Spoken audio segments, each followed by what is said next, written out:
अपंग जनता दलाच्या वतीने तहसील कार्यालय नांदगाव खंडेश्वर येथे एक दिवसीय धरणे आंदोलन करण्यात आलं।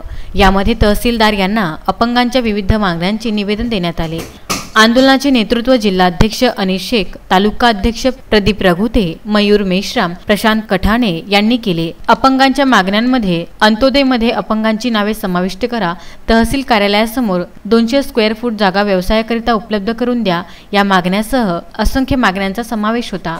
आज आम्ही अपंग जनता दल यांच्या वतीने ते तहसील कार्यालय नांदगाव खंडेश्वर धरणे आंदोलन करीत आहे। त्यात आमच्या अपंगाच्या काही समस्या आहेत आणि त्यांच्या मागणीकरिता त्या समस्यांचं तहसीलदारांनी आणि बाकी इतर अधिकाऱ्यांनी आमचं विचार करून त्याच्यावर अंमलबजावणी करण्यासाठी काही मागण्या आम्ही इथं ठेवलेल्या आहेत। कारण की पहिल्यांदा अपंग लोकांना एका ठिकाणी जमा होऊन हे आंदोलन करावं लागत आहे, हेच तर नामुष्कीची गोष्ट आहे। कारण की अधिकाऱ्यांनी त्यांच्याकडे जातीने लक्ष देऊन पहिल्यांदाच त्यांना असे धरणे आंदोलन न करण्याबाबत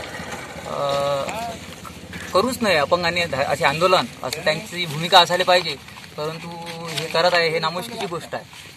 तर कारण की अपंगांना जर आपल्या काही समस्यांसाठी कुठल्याही कार्यालयात जावं लागते तर त्यांना जाण्या येण्याचा आधीच खूप प्रॉब्लेम होते।